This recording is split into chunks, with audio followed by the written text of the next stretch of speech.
J'ai un scoop pour vous.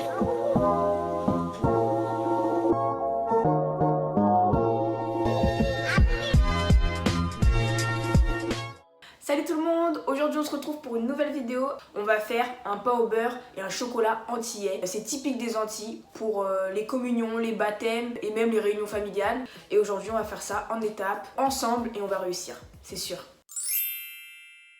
Pour pouvoir faire votre pain au beurre, vous avez besoin d'un bol, du sucre, du beurre, de la farine, de la levure boulangère, des œufs et du lait. Donc premièrement, vous allez mettre 8 centilitres d'eau que vous allez mélanger avec 10 centilitres de lait. Il faut avec le sucre. Et vous allez ajouter maintenant 40 g de sucre. Avec une pincée de sel. Ensuite, vous venez ajouter votre levure boulangère. Donc si c'est une levure boulangère déshydratée, c'est un sachet de 10 g dont on a besoin.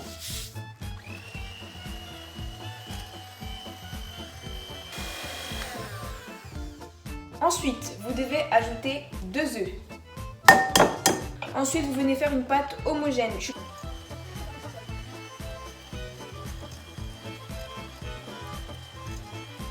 Donc une fois que vous avez obtenu votre pâte homogène, vous allez venir dans un autre bol ajouter 500 g de farine avec 150 g de beurre. Et il faut mélanger ensuite de façon à ce que le beurre soit bien incorporé à la farine. Une fois que le beurre est bien incorporé à votre farine, vous allez rajouter le mélange liquide. Tac, tac, tac, tac, tac, tac, tac. Et Tati Maryse, elle a dit, il faut mélanger à l'aide du poing. C'est bon, j'arrête. Donc c'est bon, on a bien mélangé, on obtient cette pâte. Donc c'est une pâte collante, oui, c'est important, il ne faut pas rajouter de la farine. Le mélange est bien homogène. Et ensuite, il faut la couvrir, comme dit Tati Maryse, pendant 10 minutes avec un linge. On se retrouve donc après les 10 minutes. Alors Erika, qu'est-ce qu'il faut faire maintenant? Huilez vos mains, le plan de travail et le bol qui réceptionnera la pâte durant sa levée. Pas beaucoup, je pense. Plan de travail huilé, mes mains sont huilées. Là, ça va être sport. Voilà. Pliez la pâte en deux en la ramenant vers vous avec la paume de votre main et écrasez la pâte. Faites un quart de tour avec la pâte. Quoi? Et renouvelez le pliage et l'écrasement en le quart de tour. C'est quoi le quart de tour? Je sais pas moi. Un quart de tour.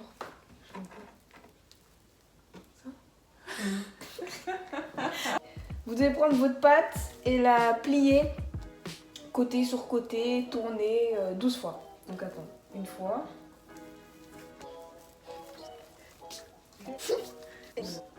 Ok, alors c'est bon, on a plié 12 fois la pâte. On la met dans le bol. À dans 10 minutes. On se retrouve une nouvelle fois après les 10 minutes. Donc ensuite, Voilà. Erika, qu'est-ce qu'on fait? Donc répétez cette opération de pétrissage et Voilà. levée 3 fois au total. Ce Non, mais qui c'est prendra pas grave. donc environ 30 minutes.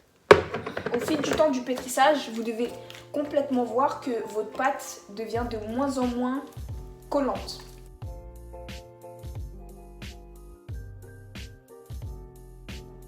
Du coup, on a répété 3 fois l'étape du pliage de la pâte. Donc, on arrive à la fin des 10 minutes. Et maintenant, qu'est-ce qu'on doit faire, Erika?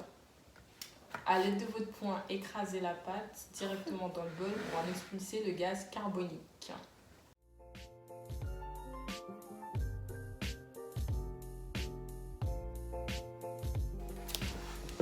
Donc, terminez légèrement votre plan de travail et déposez-y la pâte.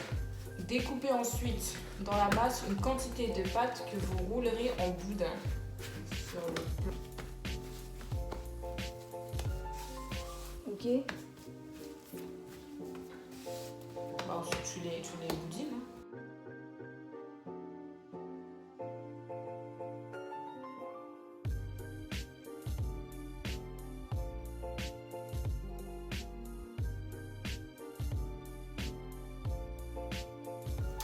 Après cette étape, réalisez toutes les formes que vous le souhaitez. Il n'y a pas de limite à la créativité.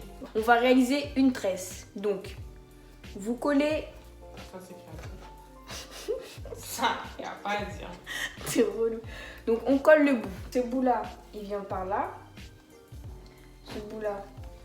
Oh là, ça se colle. Oh là, ça se complique. Comme ça, voilà. Comme ça.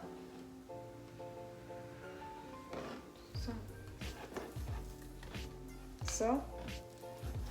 Lui, il va prendre là. Lui, il va prendre la place là-bas.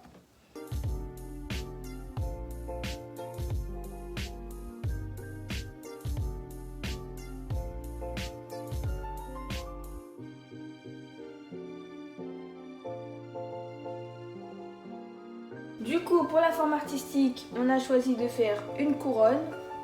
Ensuite, il reste un excédent de pâte. On va mettre sur la jonction des deux bouts. Ça fait une grosse... On appelle ça pomme cannelle chez nous. Chez nous. Pomme cannelle.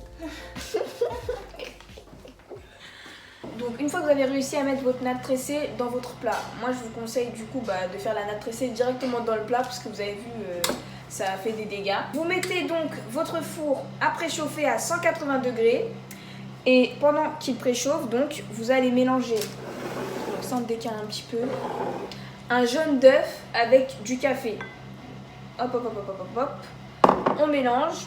Faut que ça soit froid, hein, bien évidemment, parce que sinon ça va cuire l'œuf. Enfin, je précise parce que peut-être qu'il y en a qui ne savaient pas. À savoir toi. Et là, on vient délicatement caresser notre pâte, quoi. Une fois que c'est bon, et ben on lance tout ça au four. Et maintenant, vous venez mettre votre pâte à chauffer au four pendant 40 minutes.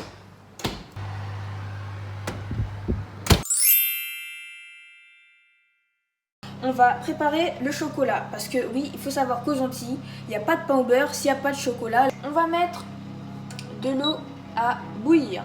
On va rajouter des épices, c'est-à-dire un morceau de cannelle, une cuillère à soupe d'amande amère, une cuillère à soupe de vanille, du citron vert, tac tac tac, on y met la peau, on mélange tout ça et on attend patiemment que ça bout. Donc là, une fois que ça bout, on rajoute du lait concentré sucré. Par-dessus, on vient rajouter notre chocolat. 4 cuillères à soupe de chocolat. Enfin, en vrai, ça dépend grave de la quantité d'eau et de lait concentré sucré que vous allez mettre. Et après, c'est une question de couleur, quoi. Si vous voulez qu'il soit plus noir, vous mettez plus de chocolat. Et si vous voulez qu'il soit plus light skin, vous mettez moins de chocolat. Pour pouvoir épaissir votre chocolat, vous avez besoin de maïzena. Pour la maïzena, je vous avoue que de base, je le fais au jugé. Donc je vous montre comment je procède. Déjà, je mets 2 cuillères à soupe.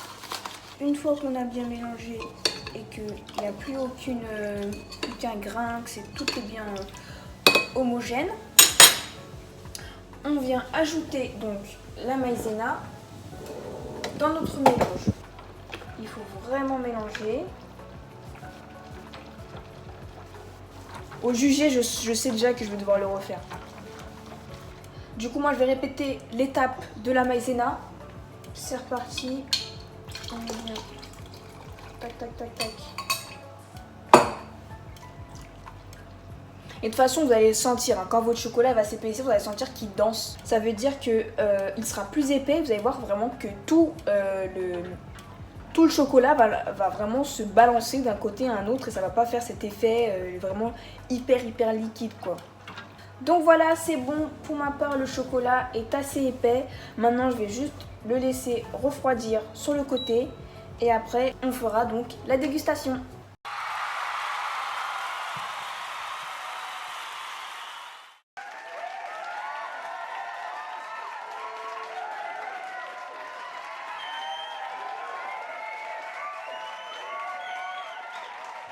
Non, il est très bon, il est très très bon.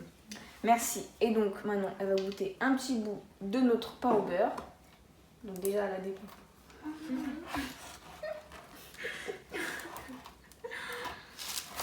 Ah tout un bail qu'à louper. Parce que c'est pas mal que soit dur comme ça. J'ai plus de force. Je pense que c'est Tati Marie. Ah, c'est Tati Marie. Son power, il est beau sur la photo. Oh. Du coup, le pain au beurre, qui est censé être très très très moelleux. Tu vas me donner une biscotte. Ah ouais. Ouh. Quoi? Arrête. Pourquoi est-il aussi doré? C'est la fin de cette vidéo. Je vous ai donc appris à faire du pain au beurre sans fosser. Du coup, j'espère qu'on se reverra pour une nouvelle vidéo. Pour moi, c'est carton plein. Je pense qu'on a clairement réussi. On a fait ça super bien. J'espère que vous allez prendre plaisir à refaire cette recette. N'hésitez pas à me dire en commentaire si vous avez refait la recette, si vous avez réussi, si le pain au beurre était mieux que le mien. Voilà, j'espère qu'on se reverra pour une prochaine vidéo. Salut! Soleil chaud, la mer chaud, musique chaud, j'aime